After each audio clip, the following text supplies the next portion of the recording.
Pemirsa yang berbahagia, terima kasih masih menyimak program Khazanah Timur Tengah. Kita lanjutkan kembali dialog bersama Bapak Muhammad Hamdan Bashar. Baik Pak, sebenarnya selain Yordania dan Mesir kan Turki juga ikut mengakui kedaulatan Israel. Bagaimana Bapak melihatnya? Apakah ada hubungan yang spesial antara Turki dan Israel, Pak? Ya, ini Turki ini walaupun punya hubungan diplomatik dengan Israel, tetapi kemudian sikapnya tetap tegas dengan Israel. Artinya pembelaan Turki terhadap Palestina itu tetap. Barangkali Mas Ibrahim ingat ketika ada peristiwa pengiriman kapal Marmara dari Turki, itu sebenarnya bagian dari protes Turki terhadap Israel. Walaupun ada hubungan diplomatik, tetapi tetap saja dukungan Palestina terhadap Palestina oleh Turki tetap tinggi. Nah, kenapa Turki punya hubungan diplomatik dengan Israel? Karena ingin mendekati Israel supaya memahami betul dan apa yang diinginkan Turki, yaitu mendamaikan dengan Palestina itu tercapai.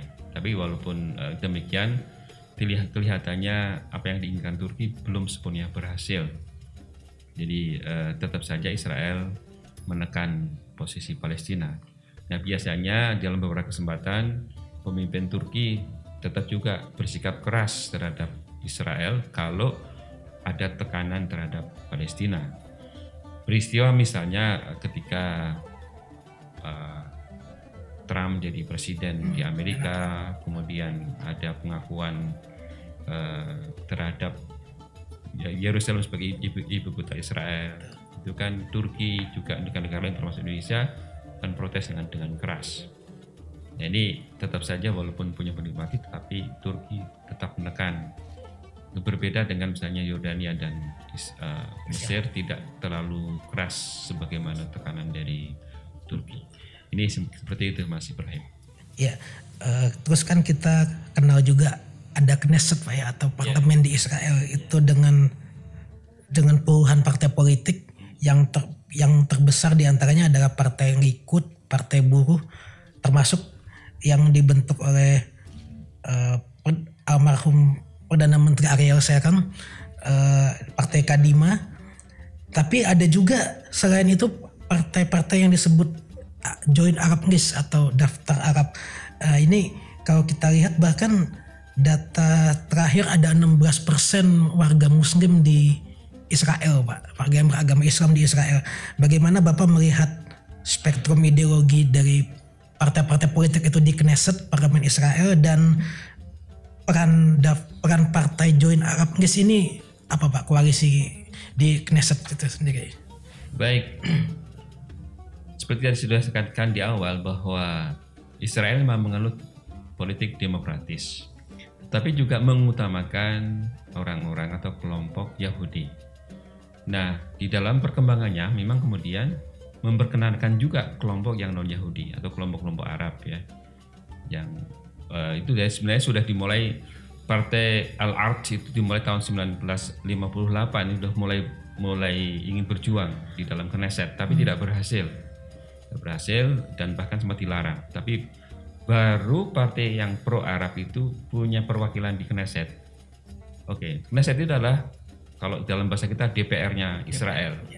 Dan anggotanya dari dulu tahun 1948 sampai sekarang tetap yaitu 120 orang jumlah anggotanya. Dan Israel penganut multipartai, jadi dan sistem parlementer, jadi pemilunya memperebutkan posisi di parlemen dan nanti memilih Perdana Menteri. Nah, kelompok-kelompok Arab ini dari tahun ke tahun kelihatannya ada peningkatan memang suaranya. Betul, memang secara mayoritas adalah kelompok-kelompok seperti Buruh, Likud itu adalah yang memenangkan suara banyak di dalam politik Israel. Kadima juga Pak. Kadima sebenarnya posisi Kadima itu agak aneh sebenarnya. Kadima itu dipromotori oleh Ariel Sharon itu menginginkan menjembatani dua kelompok ini, yaitu Likud dan Buruh itu, makanya posisi di tengah. Kalau bicara spektrum politik atau partai politik di Israel, maka ada semakin kanan dan semakin kiri. Semakin kanan adalah orang yang sangat Zionis atau yang hawkish, kelompok-kelompok keras. Kiri adalah kelompok-kelompok yang dovish atau kelompok yang damai, dan itu biasanya diidentikan dengan Arab. Jadi semakin kanan semakin Zionis, semakin kiri semakin Arab. Hanya posisi-posisi Arab Police atau sebagainya itu adalah di posisi kiri. Nah di tengah itu ada namanya Likud di kanan tengah, di kanan kiri adalah Partai Buruh yang sekarang menjadi ada istilah yang lain, yaitu Partai Biru dan Putih, Blue and White. Itu menjadi quote-unquote musuhnya Likud sekarang posisinya. Posisinya agak kenapa? Pendukung PM Benjamin Netanyahu. Ini bukan, Benjamin Netanyahu itu adalah Likud. Oh, Likud. Kalau Blue and White itu bukan. Jadi kelompok yang dari sebelah kiri. Nah, bersyukurnya adalah dalam pemilu terakhir ini tadi joint list atau list dari partai-partai Arab ini bersatu. Yang tadinya itu pisah-pisah. Di sini ada Hadas, ada Ta'al. Itu kan partai-partai Arab itu berpisah. Tapi tahun atau September kemarin itu mereka bersatu menjadi joint list. Ada disebut sebagai joint list itu adalah atau disebut sebagai Al-Qaimah Al-Mushtarikah. Ini banyak kelompok yang ada di sini, yaitu kelompok-kelompok partai Arab, dan ini kalau digabungkan menjadi kelompok ketiga yang besar.